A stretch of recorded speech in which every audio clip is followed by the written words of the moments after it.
नमस्कार। खबरां दे इस बुलेटिन च तुहाडा स्वागत। मैं हां परमिंदर कौर। पहलां पेश ने चोणवीआं खबरां। श्री गुरु तेग बहादुर जी के 400 साला प्रकाश पुरब नूं समर्पित पंजाब विधान सभा का विशेष इजलास अज। इजलास दौरान गुरु जी के जीवन फलसफे ते सिक्ख्यावां बारे चर्चा की जाएगी।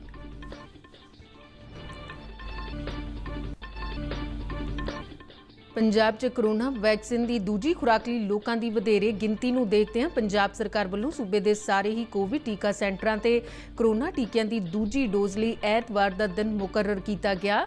पंजाब सरकार ने बाहरले मुल्कां की यात्रा करने वाले लोकां लई टीकाकरण नियमां च ढिल देण दा फैसला किया। पोषण माह नूं ध्यान विच रखदे पटियाला जिले च ਵੱਖ-ਵੱਖ ढंग तरीकिਆਂ राहीं कुपोषण ਅਤੇ पोषण विचले फर्क नूं समझाउण लई कई समागम कीते जा रहे ने। केंद्रीय खेती मंत्री नरेंद्र सिंह तोमर ने कहा कि सरकार खेती खेतर दीआं चुनौतियां नाल सिੱਝਣ ਲਈ गंभीर।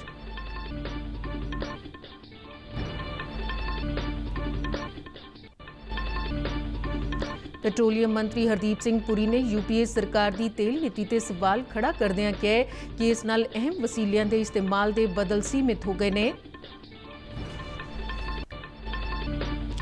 भारत ਅਤੇ इंग्लैंड विचाले खेडे जा रहे चौथे टेस्ट मैच विच भारती पारी 191 दौड़ां ते सिमटी।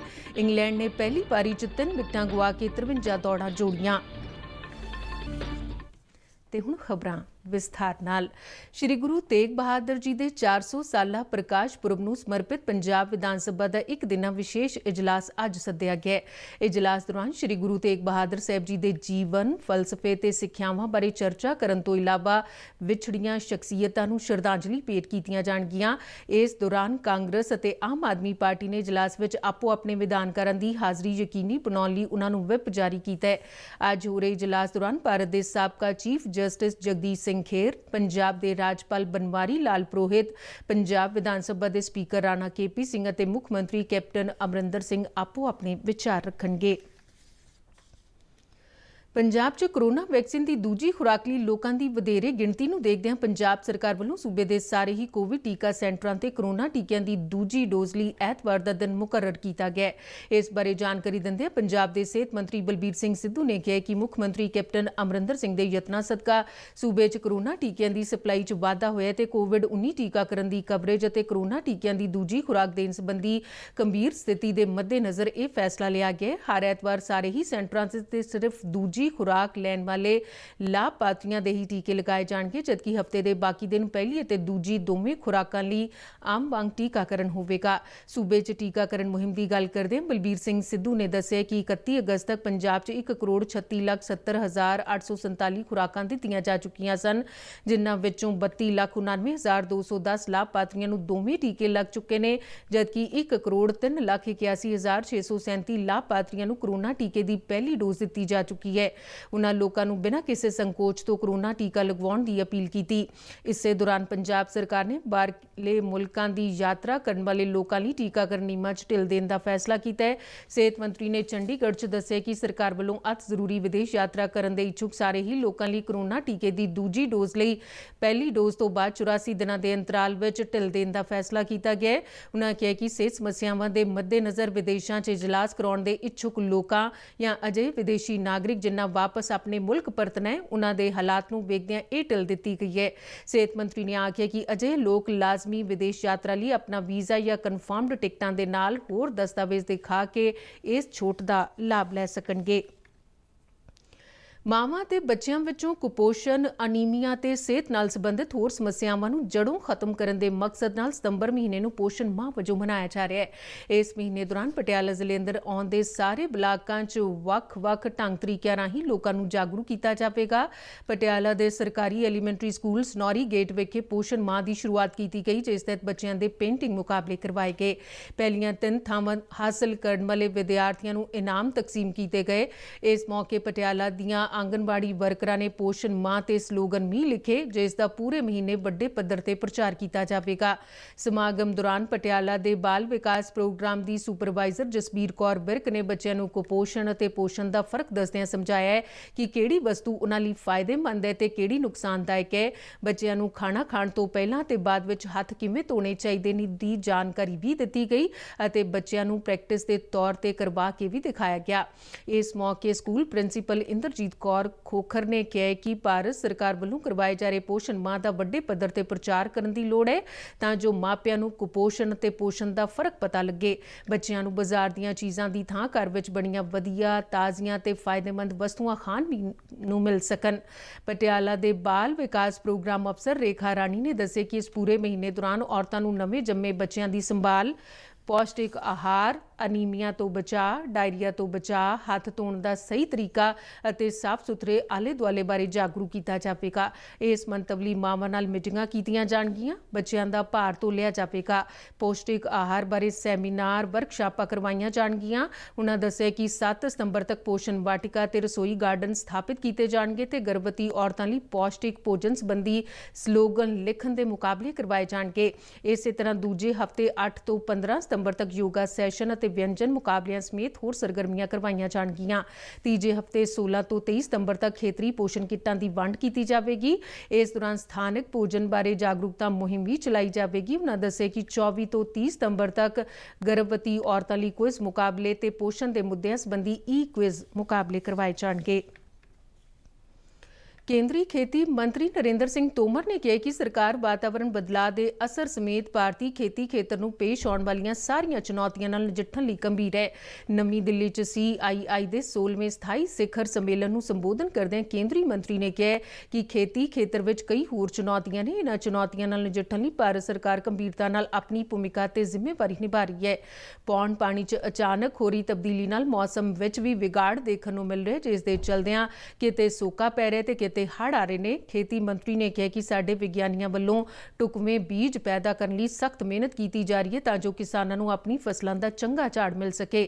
ਤੋਮਰ ਨੇ ਕਿਹਾ ਕਿ ਕੋਵਿਡ ਸੰਕਟ ਦੌਰਾਨ ਵੀ ਕਿਸਾਨਾਂ ਨੇ ਬੰਪਰ ਫਸਲ ਪੈਦਾ ਕਰਨ ਲਈ ਸਖਤ ਮਿਹਨਤ ਕੀਤੀ ਅਤੇ ਖੇਤੀ ਖੇਤਰ ਨੇ ਮੁਲਕ ਦੀ GDP 'ਚ ਅਹਿਮ ਯੋਗਦਾਨ ਪਾਇਆ ਹੈ।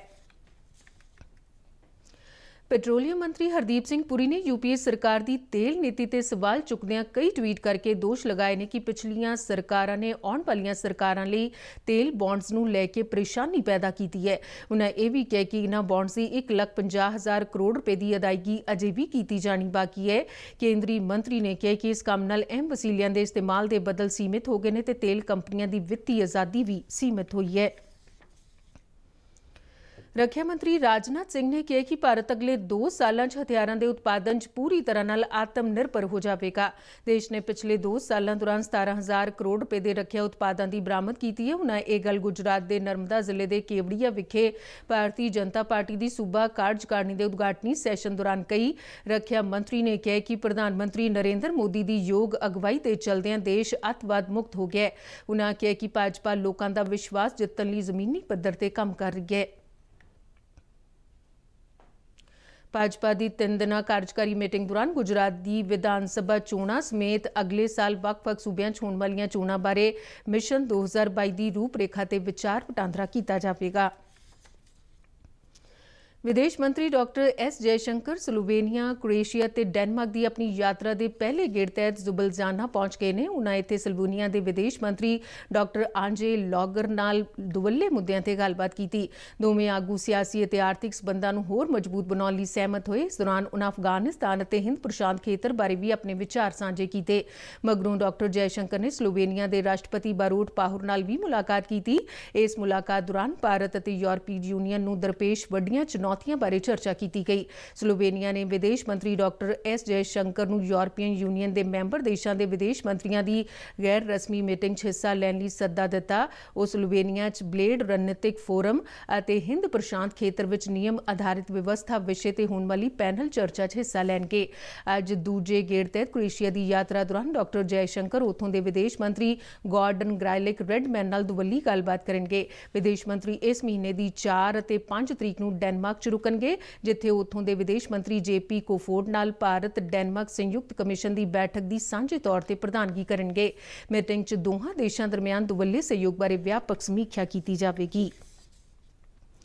ਭਾਰਤ ਨੇ ਆਖਿਆ ਕਿ ਉਸਦੀ ਫੌਰੀ ਤਰਜੀਹ ਇਹ ਯਕੀਨੀ ਬਣਾਉਣਾ ਹੈ ਕਿ ਅਫਗਾਨਿਸਤਾਨ ਦੀ ਜ਼ਮੀਨ ਦੀ ਵਰਤੋਂ ਉਸਦੇ ਵਿਰੁੱਧ ਅੱਤਵਾਦੀ ਸਰਗਰਮੀਆਂ ਲਈ ਨਾ ਹੋਵੇ।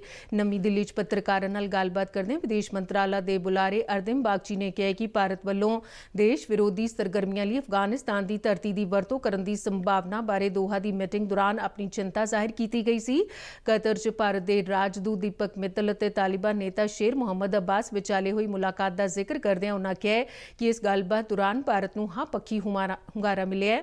ਅਫਗਾਨਿਸਤਾਨ ਵਿੱਚ ਰਹਿ ਰਹੇ ਭਾਰਤੀਆਂ ਦੀ ਵਾਪਸੀ ਬਾਰੇ ਪੁੱਛੇ ਜਾਣ ਤੇ ਬਾਗਚੀ ਨੇ ਕਿਹਾ ਕਿ ਕਾਬੁਲ ਹਵਾਈ ਅੱਡੇ ਤੋਂ ਉਡਾਨਾਂ ਮੁੜ ਸ਼ੁਰੂ ਹੋਣ ਤੇ ਇਸ ਮਸਲੇ ਤੇ ਮੁੜ ਵਿਚਾਰ ਕੀਤਾ ਜਾਵੇਗਾ। ਸੁਪਰੀਮ ਕੋਰਟ ਨੇ ਸੋਸ਼ਲ ਮੀਡੀਆ ਪਲੇਟਫਾਰਮਾਂ ਤੇ ਵੈਬ ਪੋਰਟਲ ਤੇ ਫਰਜ਼ੀ ਖਬਰਾਂ ਤੇ ਗੰਭੀਰ ਚਿੰਤਾ ਜ਼ਾਹਿਰ ਕਰਦਿਆਂ ਕਿਹਾ ਕਿ ਮੀਡੀਆ ਦੇ ਇੱਕ ਵਰਗ 'ਚ ਪ੍ਰਸਾਰਿਤ ਕੀਤੀਆਂ ਜਾਣ ਵਾਲੀਆਂ ਖਬਰਾਂ ਵਿੱਚ ਫਿਰਕੂ ਰੰਗਤ ਹੋਣ ਕਾਰਨ ਦੇਸ਼ ਦੇ ਅਕਸ ਨੂੰ ਢਾਹ ਲੱਗ ਸਕਦੀ ਹੈ। Chief justice NV Ramana, justice Suryakant ਅਤੇ ਜਸਟਿਸ AS ਬੋਪੰਨਾ ਤੇ ਆਧਾਰਿਤ ਬੈਂਚ ਨੇ ਇਹ ਗੱਲ ਜ਼ਮੀਅਤ ਉਲੇਮਾਏ ਹਿੰਦ ਦੀ ਪਟੀਸ਼ਨ ਸਮੇਤ ਹੋਰ ਪਟੀਸ਼ਨਾਂ ਤੇ ਸੁਣਵਾਈ ਕਰਦਿਆਂ ਕਹੀ। ਪਟੀਸ਼ਨਰਾਂ ਨੇ ਅਜਿਹੀਆਂ ਫਰਜ਼ੀ ਖਬਰਾਂ ਦੇ ਪ੍ਰਸਾਰਣ ਉੱਤੇ ਰੋਕ ਲਗਾਉਣ ਦੀ ਮੰਗ ਕੀਤੀ ਹੈ। ਬੈਂਚ ਨੇ ਕੇਂਦਰ ਨੂੰ ਪੁੱਛਿਆ ਕਿ ਕਦੇ ਇਹਨਾਂ ਨਿੱਜੀ ਚੈਨਲਾਂ ਤੇ ਨਜ਼ਰ ਰੱਖਣ ਦੀ ਕੋਸ਼ਿਸ਼ ਕੀਤੀ ਹੈ। ਭਾਰਤ ਵਿੱਚ ਪਿਛਲੇ 24 ਘੰਟਿਆਂ ਦੌਰਾਨ 47,092 ਨਵੇਂ ਕੋਰੋਨਾ ਮਾਮਲੇ ਰਿਪੋਰਟ ਕੀਤੇ ਗਏ ਨੇ, ਜਦਕਿ ਇਸੇ ਅਰਸੇ ਦੌਰਾਨ 35,181 ਮਰੀਜ਼ਾਂ ਨੂੰ ਸਿਹਤਯਾਬ ਐਲਾਨਿਆ ਗਿਆ। ਕੇਂਦਰੀ ਸਿਹਤ ਤੇ ਪਰਿਵਾਰ ਭਲਾਈ ਮੰਤਰਾਲਾ ਵੱਲੋਂ ਜਾਰੀ ਅੰਕੜਿਆਂ ਮੁਤਾਬਕ ਦੇਸ਼ ਵਿੱਚ ਪੋਜ਼ਿਟਿਵਿਟੀ ਦਰ ਵੱਧ ਕੇ 2.8% ਹੋ ਗਈ ਹੈ।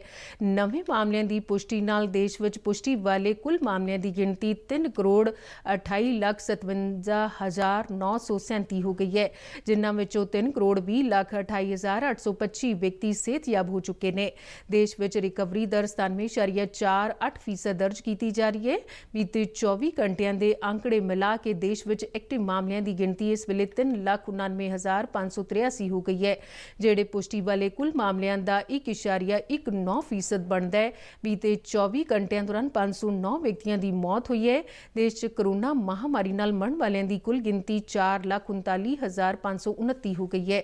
ਕੌਮੀ ਟੀਕਾਕਰਨ ਮੁਹਿੰਮ ਤਹਿਤ ਦੇਸ਼ 'ਚ ਹੁਣ ਤੱਕ 66 ਕਰੋੜ 30 ਲੱਖ ਤੋਂ ਵੱਧ ਲਾਭਪਾਤਰੀਆਂ ਦਾ ਟੀਕਾਕਰਨ ਕੀਤਾ ਜਾ ਚੁੱਕਾ ਹੈ। 81,09,244 ਲਾਭਪਾਤਰੀਆਂ ਨੂੰ ਬੀਤੇ 24 ਘੰਟਿਆਂ ਦੌਰਾਨ ਕੋਵਿਡ ਵੈਕਸੀਨ ਮੁਹੱਈਆ ਕਰਵਾਈ ਗਈ। ਤੇਜ਼ ਗੇਂਦਬਾਜ਼ ਸ਼ਾਰਦੁਲ ਠਾਕੁਰ ਵੱਲੋਂ ਖੇਡੀ ਗਈ 57 ਦੌੜਾਂ ਦੀ ਤੇਜ਼ ਤਰਾਰ ਪਾਰੀ ਦੇ ਚਲਦੇ ਭਾਰਤ ਨੇ ਇੰਗਲੈਂਡ ਵਿਰੁੱਧ ਚੌਥੇ ਕ੍ਰਿਕਟ ਮੈਚ ਦੇ ਪਹਿਲੇ ਦਿਨ ਖਰਾਬ ਸ਼ੁਰੂਆਤ ਤੋਂ ਉੱਭਰਦੇ ਹੋਏ ਪਹਿਲੀ ਪਾਰੀ 'ਚ 191 ਦੌੜਾਂ ਦਾ ਸਨਮਾਨਪੂਰਵਕ ਸਕੋਰ ਬਣਾ ਲਿਆ।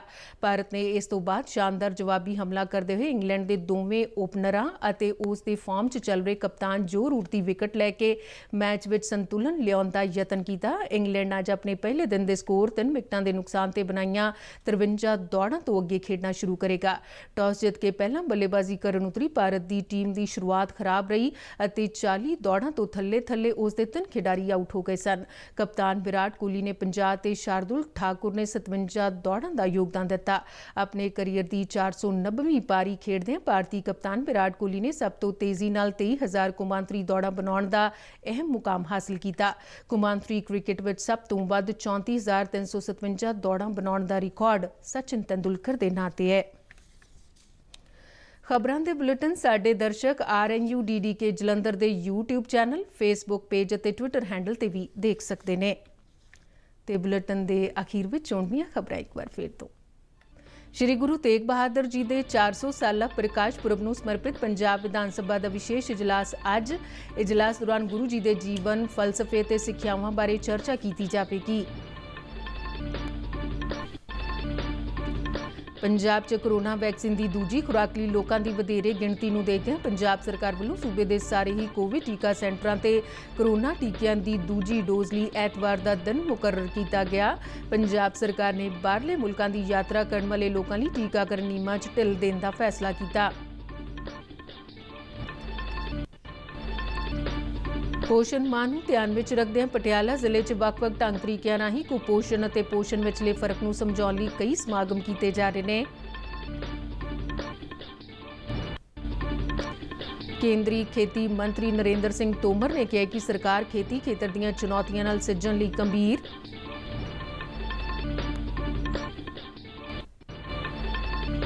ਪੈਟਰੋਲੀਅਮ ਮੰਤਰੀ ਹਰਦੀਪ ਸਿੰਘ ਪੁਰੀ ਨੇ यूपीए ਸਰਕਾਰ ਦੀ ਤੇਲ ਨੀਤੀ ਤੇ ਸਵਾਲ ਖੜਾ ਕਰਦਿਆਂ ਕਿਹਾ ਕਿ ਇਸ ਨਾਲ ਅਹਿਮ ਵਸੀਲਿਆਂ ਦੇ ਇਸਤੇਮਾਲ ਦੇ ਬਦਲ ਸੀਮਿਤ ਹੋ ਗਏ ਨੇ। ਭਾਰਤ ਅਤੇ ਇੰਗਲੈਂਡ ਵਿਚਾਲੇ ਖੇਡੇ ਜਾ ਰਹੇ ਚੌਥੇ ਟੈਸਟ ਮੈਚ ਵਿੱਚ ਭਾਰਤੀ ਪਾਰੀ 191 ਦੌੜਾਂ ਤੇ ਸਿਮਟੀ। ਇੰਗਲੈਂਡ ਨੇ ਪਹਿਲੀ ਪਾਰੀ 'ਚ 3 ਵਿਕਟਾਂ ਗਵਾ ਕੇ 53 ਦੌੜਾਂ ਜੋੜੀਆਂ। ਇਸ ਦੇ ਨਾਲ ਹੀ ਖਬਰਾਂ ਦਾ ਬੁਲੇਟਿਨ ਖਤਮ ਹੋਇਆ। ਨਮਸਕਾਰ।